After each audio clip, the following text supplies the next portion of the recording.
"Uncle, your daughter is alive," said the poor boy to the millionaire who was crying at the funeral. Richard Thompson held a white handkerchief between his trembling fingers as tears streamed down his weary face.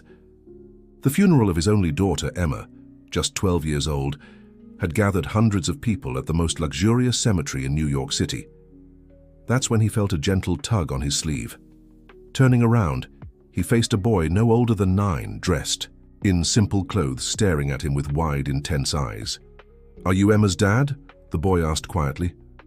Richard nodded, confused, trying to place the child among the many faces at the funeral. "Uncle, your daughter is alive."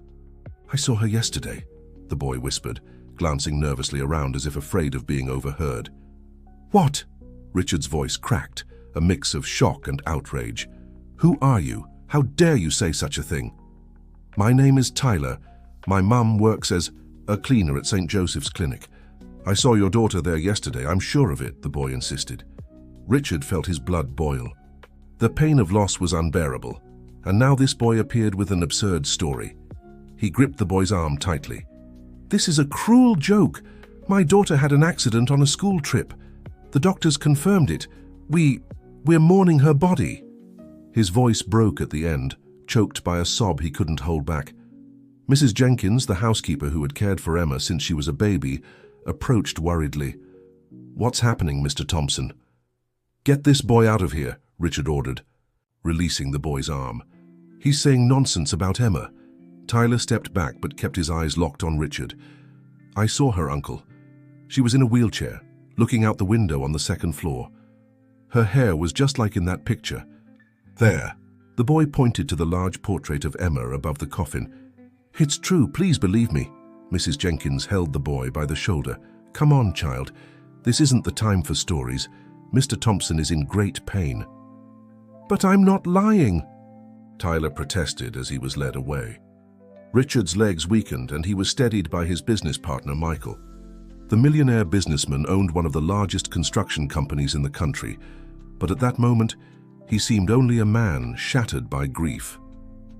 "It's probably just a troubled boy, Richard," Michael said, guiding him back toward the coffin. "Don't pay him any mind." Richard glanced one last time at the boy, who still watched him from a distance, before returning to the closed coffin that supposedly held his daughter's body. The accident during the school trip to Adirondack National Park had destroyed his life. Emma was all he had left, especially after Jennifer, his ex-wife, abandoned them both to live with Daniel, a renowned doctor. 3 days after the funeral, Richard was in his office in the luxurious penthouse on the Upper East Side when his secretary announced an unexpected visitor. "Mr. Thompson, there's a boy downstairs insisting on speaking with you. He says it's important." "A boy?" Richard frowned. "I don't have time for—" "He said it's about your daughter, sir," the secretary added hesitantly. "It's the same boy from the funeral. He seems very anxious." A chill ran down Richard's spine. The pain was still too fresh, but something about that boy piqued his curiosity, if only to expose what he saw as cruelty. "Send him up." Minutes later, Tyler timidly entered the vast office, furnished with dark wood and offering a panoramic view of the city. His simple clothes and worn sneakers contrasted sharply with the sophisticated surroundings. "What do you want, kid?" Richard asked coldly. "Why do you keep tormenting me?" Tyler took a deep breath and pulled something from his pocket. "I brought this," he said, holding out his open hand. Richard stepped closer and froze. In the boy's small palm was a butterfly brooch with tiny blue stones. Where did you get this?" Richard's voice was barely audible. "She was wearing it when I saw her at the clinic. It fell in the hallway when they took her back to her room. I picked it up because I thought it was pretty. Only later, when I saw the newspaper stand talking about the businessman's daughter's funeral, I realized it was the same girl." Richard took the brooch with trembling hands. It was the gift he had given Emma on her last birthday. A custom-made, one-of-a-kind piece, crafted especially for her. "This wasn't with her in the accident," Richard murmured, feeling his heart race. "It was kept in her jewelry box at home." "I told you I saw her, Uncle, at St. Joseph's Clinic, where my mom works a few times a week. The girl is There, but she always seems sleepy. My mum says she's a special patient who needs care. Richard sank heavily into his chair, trying to gather his thoughts. It was impossible. He himself had identified... No, actually, he hadn't seen the body. The casket had remained closed on the doctor's recommendation due to the condition after the accident. It was the medical examiner and his ex-wife who had made the official identification. Tyler, this is very serious. Are you absolutely sure about what you're saying? The boy nodded firmly. I saw her, Uncle. She even looked at me, but it was like she wasn't really seeing me, you know? Like she was really sleepy. Richard grabbed the phone and called Mrs. Jenkins. Jenkins, I need you to come to the office now and bring Emma's jewelry box. An hour later, Mrs. Jenkins confirmed what Richard already knew. The brooch wasn't in the jewelry box. In fact, Emma had taken it on the school trip because she said the blue butterfly brought her luck on adventures. Mr. Thompson, what's going on? The housekeeper asked, noticing her employer's agitation. Richard told her about Tyler's visit and his claims. Jenkins eyed the boy skeptically. Sir, with all due respect, this boy could have taken the brooch before the accident. Maybe he was on the trip too. No, Auntie. I've never been on any trip. My mom can't afford that, Tyler protested. I picked up the brooch yesterday at the clinic. I can prove it. The girl has a birthmark on her right wrist shaped like a half moon. Richard and Jenkins exchanged startled glances. Emma's birthmark wasn't public knowledge. How do you know that? Richard asked, stepping closer to the boy. I saw it when the nurse was adjusting her arm in the wheelchair. The sleeve of her shirt rode up a little. Richard's mind raced. It was true he had never properly identified Emma's body. The casket had been sealed when it arrived at the funeral. Daniel, Jennifer's current husband, had coordinated the whole process as the attending physician and relative. Richard had questioned it, but he'd been so shattered by the news that he'd accepted the explanations that it was better this way. Jenkins, stay with the boy. I need to make some calls. Richard spent the next hours on the phone, first trying to confirm the existence of St. Joseph's Clinic. He discovered it was a private facility in the southern part of the city, specializing in rehabilitation and treatment for patients with neurological issues. The clinic had opened just 3 years ago, and to his surprise, one of its primary investors was Dr. Edward Wilson, Daniel's brother-in-law and Jennifer's current husband. The coincidence was unsettling. Meanwhile, Mrs. Jenkins talked with Tyler in the office anteroom. Despite her initial suspicion, the housekeeper was starting to believe the boy. Your details about Emma were too precise to be made up, and there was a sincerity in the boy's eyes that was hard to ignore. Tyler, does your mother work regularly at this clinic? No, ma'am. She goes there 3 times a week. The rest of the time she cleans offices downtown. And do you always go with her? Only when I'm on break, like now. I stay in the staff room drawing or doing homework. Sometimes I help carry light things.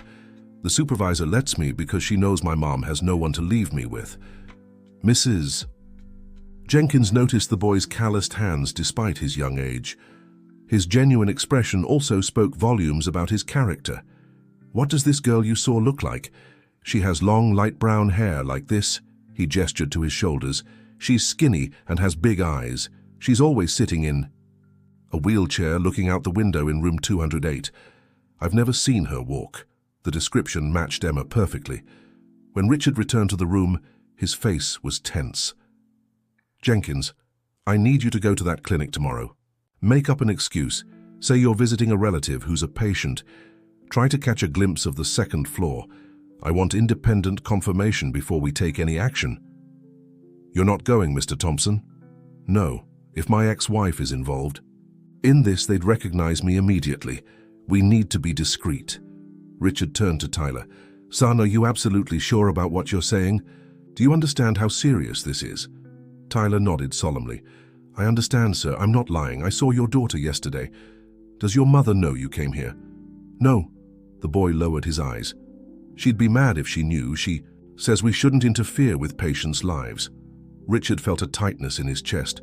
If the boy was telling the truth, it meant his daughter was alive, but it also meant someone had orchestrated her fake death. A thought so terrifying, he could barely process it. I'll have my driver take you home. Please don't tell anyone about this, not even your mother for now. It could be dangerous." Tyler agreed, his eyes showing a maturity beyond his years. After the boy left, Richard sank into his chair, gripping the butterfly brooch tightly. "Jenkins, what if it's true? What if Emma is alive?" The housekeeper placed a hand on his shoulder. "Then we'll bring her home, sir." The next morning, Mrs. Jenkins visited St. Joseph's clinic under the pretense of gathering information for a cousin who needed rehabilitation after a stroke. During the tour, she managed to go up to the second floor and quickly past the hallway where room 208 would be. To her frustration, all the doors were closed and there were security guards in the halls, something unusual for a rehab clinic. When she returned to the Thompson mansion, Jenkins reported her observations to Richard. "The place is extremely secure, sir. Cameras everywhere, and the inpatient wings are restricted. I couldn't see room 208, but I confirmed it exists and is occupied.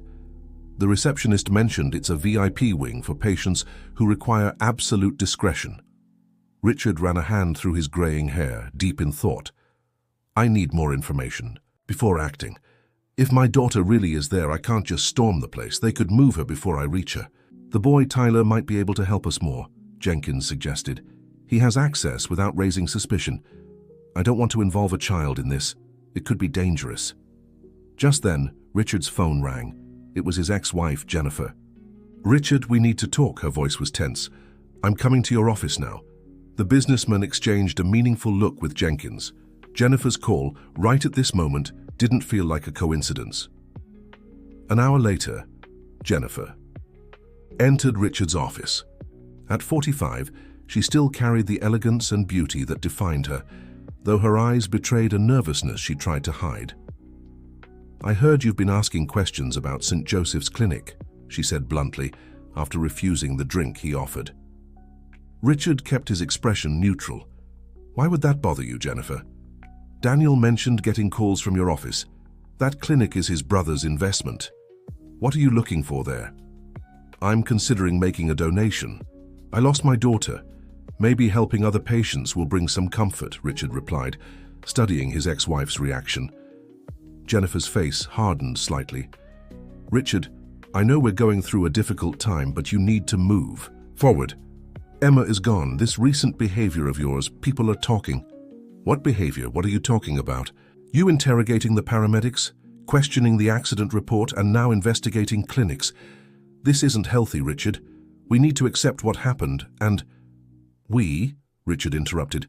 "You barely showed up in her life the last 2 years, Jennifer, and now you're telling me how to grieve." Jennifer stood up, visibly uncomfortable. "Just stop digging, Richard, for your own good. The accident was a tragedy, but reopening wounds will only prolong your pain." As she turned to leave, Richard asked one last question. "Jennifer, where's Emma's butterfly brooch, the one I gave her for her birthday?" The woman paused, her body tensing visibly, before answering without turning around. "Probably lost." "In the accident. Goodbye, Richard." After Jennifer left, Richard called Mrs. Jenkins. "She knows something. Her reaction when I mentioned the brooch—" He showed her the small object Tyler had brought. "Mrs. Jenkins, find that boy again. We need his help." Meanwhile, in a small apartment on the outskirts of New York City, Tyler faced his mother's questioning. "Where were you yesterday afternoon, Tyler? The neighbor said you missed lunch." The boy hesitated, remembering his promise to Richard. "I was riding bikes with the boys from down the street, Mom." Sarah, a 40-year-old woman, whose face showed the exhaustion of working multiple jobs, eyed her son suspiciously. "Tyler, you know I don't like it when you lie to me. Mrs. Wilson said she saw you taking the bus alone." The boy lowered his eyes. "I'm sorry, Mom. I went to see an important man." "What? What man?" The worry in Sarah's voice was clear. "The father of that girl from the clinic, the one in room 208. I saw in the paper that she had a—" He hesitated, avoiding the word he'd learned to steer clear of since losing his father. "That she wasn't here anymore. But I saw her at the clinic, Mom, so I went to tell her dad." Sarah's face paled. "Tyler, what did you do?" She gripped his shoulders tightly. "Don't ever do that again. You don't meddle in clinic business. I could lose my job." But Mom, the girl everyone thinks died is there. How is that possible? It's not our concern, Tyler. Sarah seemed genuinely frightened. Promise me you won't talk to that man. Or about that girl again, promise. Reluctantly, Tyler agreed, but the seed of doubt had already taken root in his mind. The next morning, arriving at the clinic with his mother, Tyler noticed unusual activity. There were more security guards than usual, and he caught snippets of conversation about transferring a patient. While pretending to draw in the staff lounge, he watched everything carefully. During his mother's lunch break, he slipped away and headed to the second floor. He needed to see if the girl was still there. As he approached room 208, he found the door slightly ajar. Peering carefully inside, he saw the room was empty, but a nurse was organizing some belongings. "What are you doing here, young man?" asked a stern voice behind him. Tyler turned around, startled. It was Dr. Daniel, who had seen him a few times with his mother. Sorry, doctor, I was looking for the bathroom." Daniel eyed him suspiciously. "The bathroom is at the end of the hall, and you know that. Go back to the staff lounge now." Tyler nodded and hurried away, but not before noticing Daniel enter the room and speak quietly with the nurse. That night, as Tyler returned home, he found Mrs. Jenkins waiting in front of his building. "Hi, Tyler. Remember me? I'm Mr. Thompson's housekeeper." "Hi, ma'am," the boy replied nervously. "I can't talk about that anymore. I promised my mom." "I understand, but it's very important. Mr. Thompson just wants to know if you saw the girl today." Tyler glanced around, making sure his mother wasn't nearby. "I didn't. The room was empty. I think they took her away." A chill ran down Mrs. Jenkins's spine. "Took her? Are you sure?" "Yeah. I heard the guards talking about transferring. A special patient. And Dr. Daniel was there. He looked nervous." "Dr. Daniel was at the clinic?" Mrs. Jenkins asked, surprised. "Yeah, he works there sometimes. He's the head doctor or something." This information was crucial. Daniel had told Richard he had no direct connection to the clinic. Only his brother-in-law did. "Tyler, you need to come with me. Mr. Thompson needs to hear this in person." "I can't, ma'am. My mom would be furious." "It's about a girl's life, Tyler. Imagine if you were in her place." The boy hesitated, conflict clear on his face. Finally, he agreed. "Okay, but I have to be back before my mum gets home from her second job." In Richard's office, Tyler recounted what he had seen and heard at the clinic. The businessman listened with growing concern. "So they're moving her," he murmured, worried. "We need to act fast." Richard called his lawyer and shared his suspicions, mentioning the brooch and the information Tyler had brought. The lawyer, though shocked, warned, "Richard, this is a very serious accusation against your ex-wife and her husband. We need concrete evidence before involving the authorities." "What kind of evidence are you expecting? A fake corpse?" Richard snapped. "My daughter could be held captive, and you want me to wait for more proof." "Calm down. I'll request a court order to investigate the medical records from the accident. If there are inconsistencies, we'll have grounds to dig deeper." Dear listener, if you're enjoying the story, don't forget to like and subscribe to the channel. It helps. Thus a lot as we're just starting out. Now continuing, after Tyler returned home, escorted by one of Richard's security guards for safety, Richard and Mrs. Jenkins continued discussing the situation. "Why would Rachel do something like this?" Mrs. Jenkins asked, having known her former employer for years. She never seemed very interested in Emma. Richard walked to the window, gazing at the lit-up city. "Money, Jenkins. What else? Rachel's mother left a significant inheritance for Emma in a trust fund. Emma would gain access to the money when she turned 18, about $15 million that neither Rachel nor I can touch. But how would faking Emma's death help Rachel get that money? I don't know yet. Maybe they have a plan to forge documents. Or..." Richard stopped, a terrible thought forming in his mind. What if they're keeping Emma sedated to declare her permanently incapacitated? As legal guardian in that case, Rachel would control the fund. The housekeeper brought her hand to her mouth, horrified. "We need to get her out of there immediately." "We can't just storm the place, Mrs. Jenkins. We have to do this legally or we risk losing Emma forever." 2 days later, Richard Thompson's lawyer returned with news. "I've gained access to the medical records and the accident report. There are serious inconsistencies, Richard. The forensic report mentions a child approximately 4'9", but we know Emma is 5'0". Also, the blood collected at the scene is type A+, while Emma is OR. Richard felt his heart race. That means that we have grounds to request a deeper investigation. Yes, I've already filed the petition with the court. How long will this take? With luck, a few days. In cases involving potential risk to a child's life, the judiciary tends to act faster. However, Richard didn't have days. That same afternoon, he received an anonymous call. "Mr. Thompson." It was a hesitant woman's voice. "My name is Rachel. I'm a nurse at St. Joseph's Clinic." "Yes," Richard replied, trying to control his anxiety. "There's a patient, a girl who matches your daughter's description. She's being transferred to a clinic upstate early tomorrow morning. I thought you should know." "How can I trust you?" Richard asked cautiously. "You have no way of knowing, but I have a daughter the same age. What they're doing to this girl, it isn't right. She's always sedated, but sometimes when it wears off, she calls for Dad and mentions the name Richard. That's all I can say." The call ended abruptly. Richard immediately contacted his lawyer, who promised to try speeding up the court order. Then he called Michael, his longtime business partner and friend. "Michael, I need your help. We're getting my daughter." "Richard, are you sure about this? If you're wrong, and if I'm right, I can't wait until it's too late. Are you coming with me or not?" Michael, who had been Emma's godfather, nodded without hesitation. "Let's go." Richard quickly organized a plan.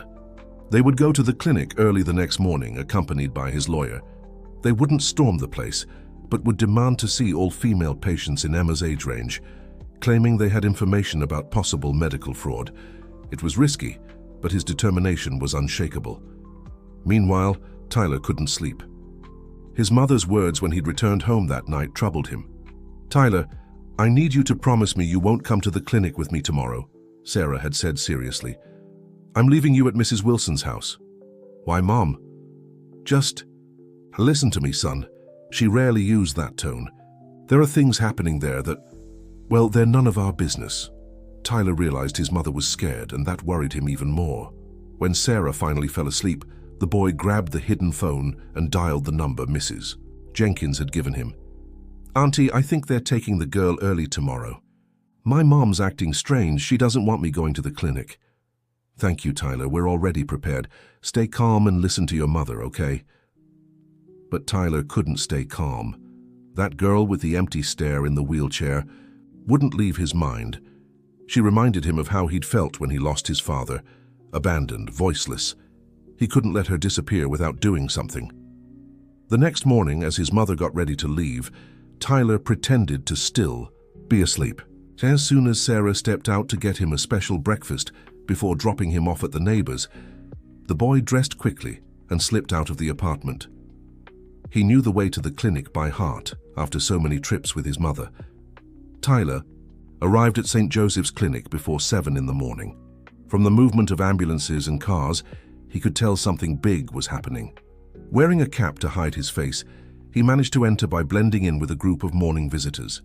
He knew the service corridors well and made his way up to the second floor unnoticed. In the hallway outside room 208, he saw nurses preparing a stretcher for transport. Hiding behind a cleaning cart, Tyler watched as Dr. Daniel gave instructions. "The transfer must be discreet. The ambulance is ready at the back. Do you have the paperwork for the clinic in Stamford?" "Yes, doctor," replied one of the nurses. "Everything is prepared according to Dr. Jennifer's instructions." Tyler felt his heart race. They really were taking the girl away. He had to do something, but what could a 9-year-old boy do against adults? Then he remembered the small gift he had bought with his savings to give to Mr. Thompson as thanks for his generosity. It was a cheap music box that played a soft melody. Tyler had kept it in his pocket, hoping to give it to Richard in person. An idea formed in his mind. If he could get the girl's attention, maybe she would react, show some sign of awareness that would alert the clinic staff. Seizing a moment when the staff was distracted, Tyler slipped closer to the room door. He saw the girl lying in bed, apparently sedated. Even so, he had no doubt. It was the same girl from the funeral portrait. It was Emma. The boy wound up the music box and pushed it into the room with his foot, sliding it under a chair near the bed. The soft melody began to play. Almost immediately, Emma opened her eyes. The tune was similar to the music her father used to play for her before bed. For a moment, her gaze focused. "Daddy?" she murmured, her voice barely audible after weeks of silence. One of the nurses noticed the change. "She's waking up, Dr. Daniel, the patient is responding." Daniel rushed into the room and spotted the music box. "Where did this come from?" he demanded, picking it up. His eyes scanned the hallway and landed on Tyler, who hadn't hidden completely. "You, the janitor's son, security!" Tyler ran, but the hallway was blocked by two burly men.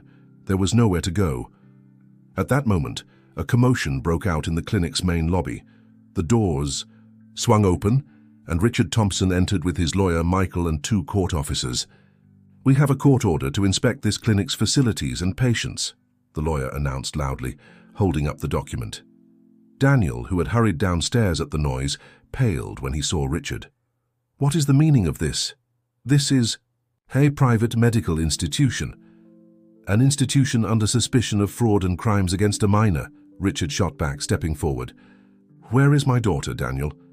"Your daughter is dead, Richard. This is an illegal intrusion." "We have a court order, Dr. Daniel," one of the officers interjected. "Please cooperate, or we'll be forced to take stronger measures." Just then, Tyler took advantage of the chaos to slip past the guards and ran downstairs. "Mr. Thompson," he shouted, "she's up there in room 208. They're trying to take her away." Richard looked at the boy, then at Daniel, whose expression had turned to pure panic.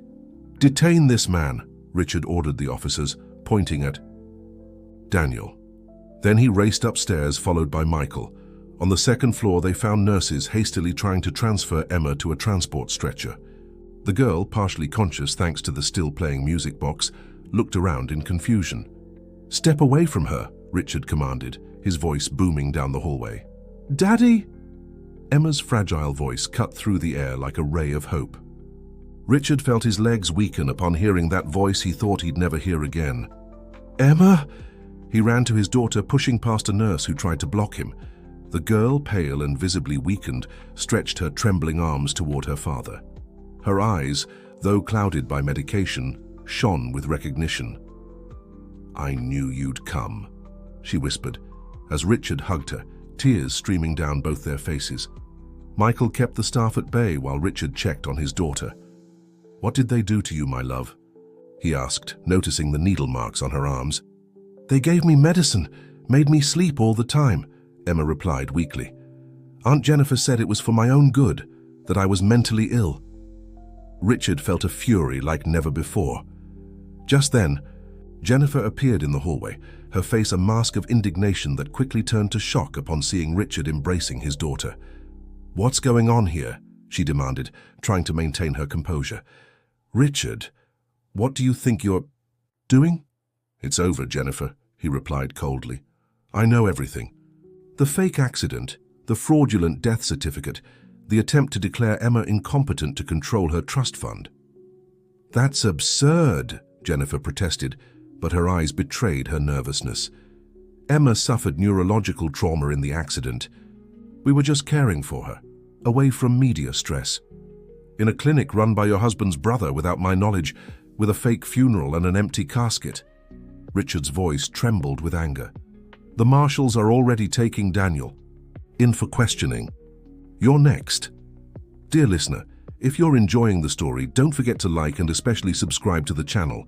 It helps us a lot as we're just starting out. Now, continuing. Jennifer looked around, realizing she was cornered. Her meticulously crafted plan was crumbling before her eyes. "You don't understand, Richard," she said, changing tactics. "Emma needs specialized care. The trust fund money would have been used for her treatment." "Treatment?" interrupted a woman's voice. Everyone turned. It was Nurse Rachel, who had anonymously called Richard. "This girl has no neurological issues, Dr. Jennifer. The tests you yourself ordered show normal brain function. The constant sedation was completely unnecessary from a medical standpoint." Jennifer shot a withering glare at the nurse. "You're fired." "Actually," interjected Richard's lawyer, who had just arrived on the floor, all medical records and medications administered to Emma will be seized as evidence. The police are on their way, Dr. Jennifer. Meanwhile, Tyler watched from a corner, relieved to see Emma being rescued. The music box plan had worked better than he'd hoped. Richard, still holding his daughter, noticed the boy. "Tyler, come here," he called gently. "Emma, this is the boy who saved your life. He's the one who told me you were here." The girl looked at Tyler with gratitude. "Thank you," she said simply, her voice still weak. Tyler smiled shyly. "I saw you in the window many times. You looked sad."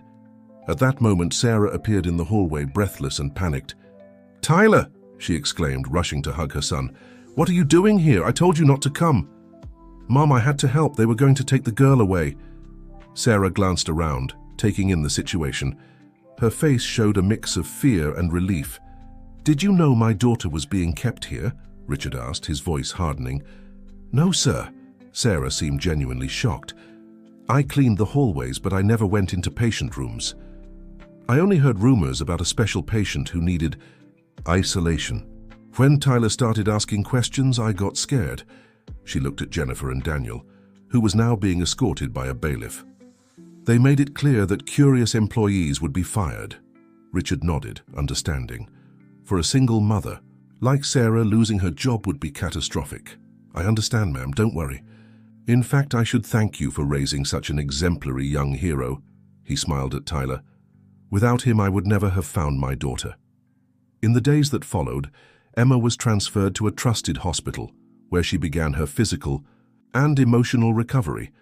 The doctors confirmed she had no neurological issues, just the temporary effects of prolonged sedation.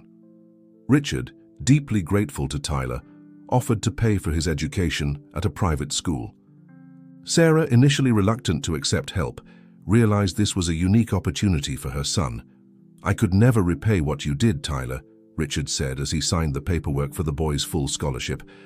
"But I hope this helps you build a bright future." "Thank you, Uncle," Tyler replied, using the affectionate term he'd adopted for Richard. "But can I still visit Emma?" Richard smiled. "Of course. In fact, she asks about you every day." The police investigation revealed the extent of Jennifer and Daniel's scheme. They had staged the accident during the school trip, using a mannequin and animal blood. The coroner who signed the fake death certificate was a colleague of Daniel's who had taken a hefty bribe. The plan was to keep Emma sedated until they could obtain documents declaring her mentally incompetent, which would give Jennifer control over the $1 million trust fund. As a result, Jennifer and Daniel faced serious legal charges. The elaborate scheme they'd concocted cost them not only their freedom but also their careers and reputations. 6 months later, Emma had fully recovered and returned to her normal life. The traumatic experience left emotional scars, but with therapy and her father's constant support, she was making remarkable progress. Tyler became a regular presence in the Thompsons' lives. His friendship with Emma blossomed, rooted in the unique bond forged by their shared experience. Richard had hired Sarah as an assistant housekeeper, giving her better working conditions and more time with her son. One sunny afternoon, as Emma and Tyler played in the mansion's garden under the watchful eyes of Sarah and Mrs. Jenkins, Richard observed them thoughtfully from his office window. Michael, who had come to visit, joined him. "What's on your mind, friend?" Richard smiled, his eyes never leaving the children. "How life can change completely because of one small act of courage," he replied. A 9-year-old boy did what adults couldn't. He saw the truth and acted despite his fear.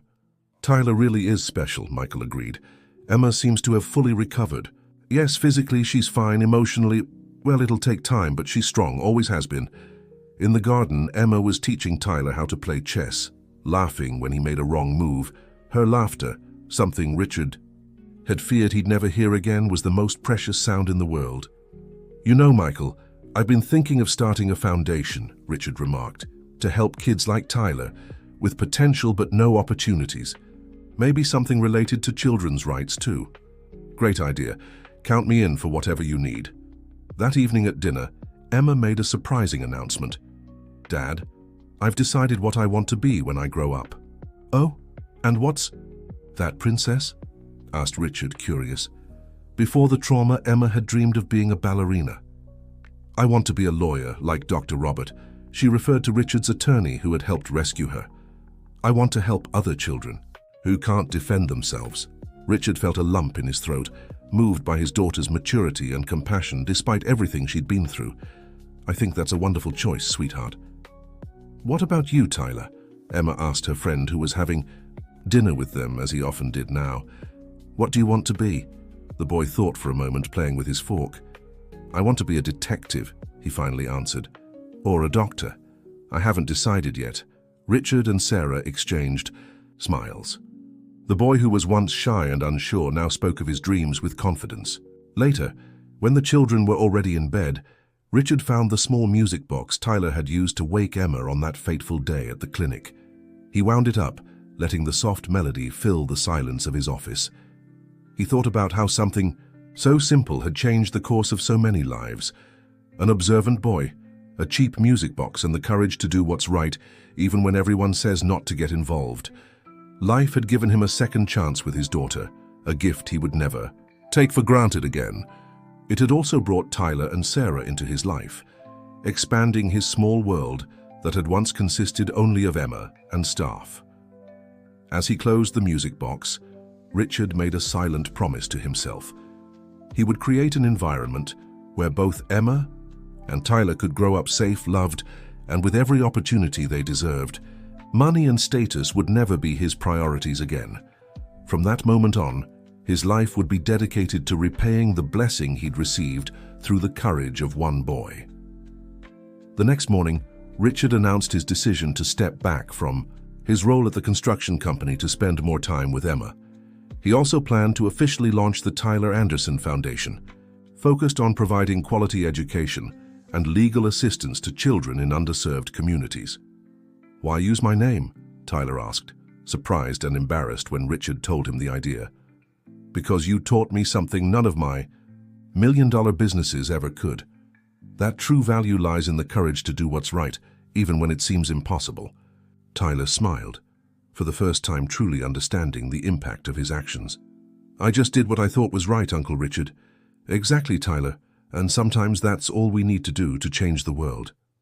Dear listener, if you're enjoying the story, don't forget to like and especially subscribe to the channel. It helps us a lot as we're just starting out. Now, continuing. 3 years had passed since Emma's rescue. The Tyler Anderson Foundation had grown significantly, helping hundreds of vulnerable children. Richard had found a new purpose, dividing his time between raising his daughter and his social work. Emma, now 15, had become a confident and determined teenager. The emotional scars from the trauma still surfaced occasionally in nightmares or moments of anxiety, but her resilience was admirable. She actively participated in the Foundation's projects, using her own experience to help other children overcome trauma. Tyler, at 12, had flourished academically. The once shy boy had become a brilliant student, especially interested in science and literature. He and Emma maintained a strong friendship, more like siblings. Sarah, now the Thompsons' house manager, had finally found stability and time to invest in her own education, completing high school and starting a technical course in administration. On a Sunday afternoon, as the extended family, Richard, Emma, Tyler, and Sarah, enjoyed a picnic in Central Park, Emma noticed a woman watching them from a distance. "Dad," she whispered, subtly pointing in that direction. "That woman over there, it's Mom." Richard turned calmly and saw Jennifer, visibly worn after the difficult years she had faced. After serving part of her sentence, she had been released under strict parole conditions. "Stay here with Tyler and Sarah," Richard said, standing up. "I'll talk to her." As he approached his ex-wife, Richard noticed how much she had aged. The glamour and elegance she once had were replaced by a tired and defeated appearance. "Jennifer," he greeted her without hostility, but also without warmth. "Richard," she replied, clearly nervous, "I didn't come to cause trouble. I just wanted to see how she is." "She's fine, fully recovered, despite everything she went through." Jennifer nodded, her eyes brimming with tears. "I know. There's no forgiveness for what I did," she said after a moment of silence. I lost everything, my career, my marriage, my freedom, my daughter. Why, Jennifer? Richard asked, the question that had haunted him for years. Was the money really worth it? It wasn't just the money, she confessed, looking down. It was the power, the control. Daniel convinced me we deserved that fortune, that you had manipulated me during the divorce. I let bitterness and ambition blind me. Richard studied. The woman he had once loved, now a shadow of her former self. Does Emma know you're here? She saw me first, Jennifer replied with a sad smile. She's always been observant. Richard, I'm not asking to be part of her life again. I know I don't deserve it. I just wanted you to know that I'm deeply sorry and that I think of her every day. Richard was silent for a moment, processing his ex-wife's words. What will you do now? I'm moving upstate, starting over. I got a job as a receptionist at a small clinic. The irony isn't lost on me, she said with a humorless laugh. I'm in therapy, trying to understand how I could have gone so far. I wish you well, Jennifer, Richard finally said. As for Emma, time will tell. She has the right to decide whether she wants you in her life or not. I know. Jennifer cast one last glance toward her daughter. Tell her I'm sorry deeply. When Richard returned to the group, Emma looked at him with a questioning expression. What did she want? To see you, to say she's sorry. Emma fell silent, absorbing the information. Have you forgiven her? She finally asked. Richard sat beside his daughter. Forgiveness is a process, Emma. I don't know if it will ever be complete, but I won't let anger consume me anymore. I think I understand, she said thoughtfully. I'm not ready to see her now, but maybe someday. That's okay, sweetheart, there's no rush. This is your decision and no one else's. Tyler, who had overheard the conversation, looked at Emma with understanding. You know what my mom always says, that forgiving is more for ourselves than for the other person. Emma smiled at her friend. Your mom is very wise. Sarah, who was preparing fruit for dessert, blushed at the compliment. I just try to pass on what I've learned in life. Not always the easy way. That afternoon in the park marked the beginning of a new chapter. Emma decided that while she wasn't ready to fully forgive her mother, she also wouldn't let the past dictate her future. She chose to focus on the blessings in her life, a devoted father, loyal friends like Tyler, and the chance to turn her traumatic experience into something positive through her work at the foundation. On Emma's 16th birthday, Richard organized a small celebration at the mansion. Among the guests was Rachel, the nurse who had helped rescue the girl. After leaving St. Joseph's Clinic, she had accepted a position at the Children's Hospital supported by the Tyler Anderson Foundation. During the party, Richard called everyone's attention for a toast. I want to thank each of you for being here, people who are part of our story of rebuilding and hope. 4 years ago, I thought I had lost everything when I believed Emma was gone. Today I celebrate not only her life but also the lives she has touched, and those she will still touch. He raised his glass toward Tyler. To you, young man, my eternal gratitude. Your courage changed the fate of many people. Tyler, now a taller and more confident teenager, smiled shyly. I just did what anyone would do. No, Tyler, Emma interjected, standing up.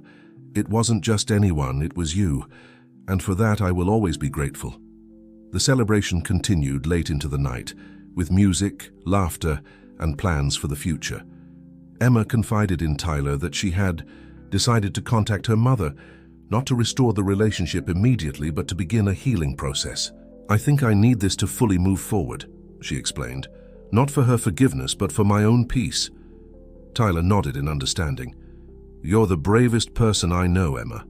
She smiled, picking up the music box she always kept nearby.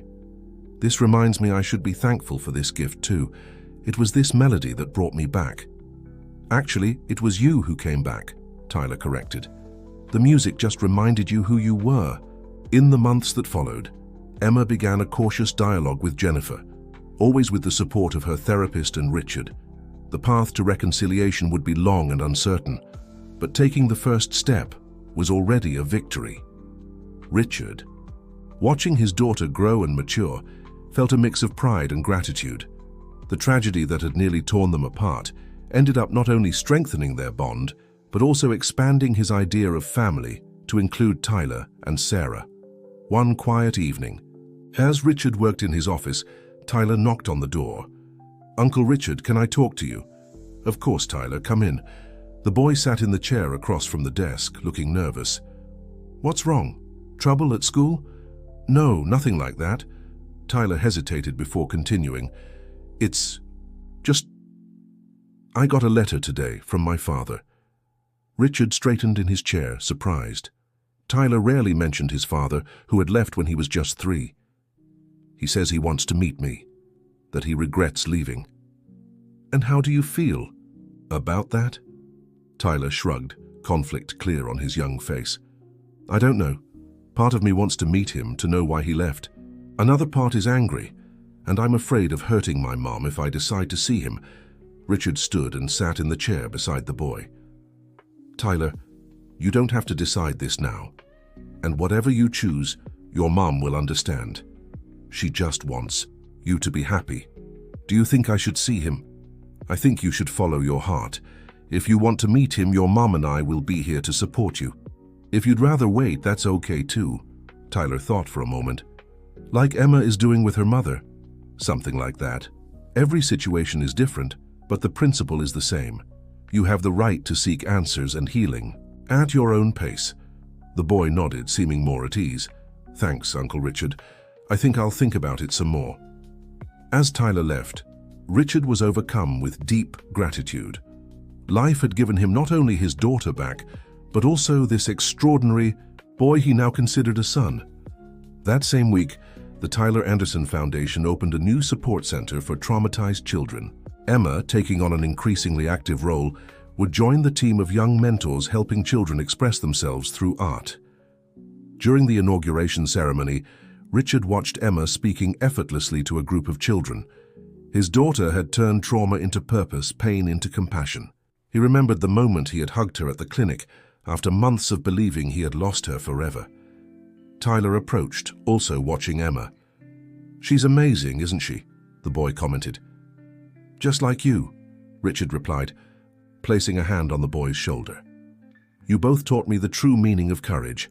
That evening, after the successful inauguration, the family gathered on the mansion's porch. The starry sky over New York City seemed especially bright.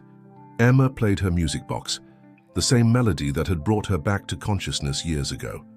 "You know," she said, breaking the comfortable silence, "sometimes I think about how one small action can completely change the course of things. If Tyler hadn't seen me in that window, if he hadn't had the courage to look for Dad, or if your father hadn't listened to you, Tyler," Sarah added, holding her son's hand, "and if Nurse Rachel hadn't called," Richard continued. "So many small acts of courage that together created a miracle." "I think the world works that way," Tyler reflected. "Little actions that seem insignificant at the time, but together they change everything." Emma smiled at her friend. "When we were kids, you saved me. Now together we're saving other children through the foundation." Richard watched the two young people with a full heart. The tragedy that had almost destroyed their family had ended up creating a new one, stronger and more expansive. Scars would remain, certainly, but they had transformed into marks of a battle won, not just for survival, but for something greater, the ability to look beyond their own pain and reach out to others who are suffering. "Sometimes," Richard said softly, "the greatest blessings come disguised as our greatest tragedies." Emma nodded, closing the music box. "And sometimes, Uncle, your daughter is alive, even when the whole world says otherwise." End of story. Dear listener, this story reminds us that small acts of courage can change entire destinies. If you were moved by Emma and Tyler's journey, leave your like, subscribe to the channel, and share your thoughts in the comments. Your company is what motivates us to keep going.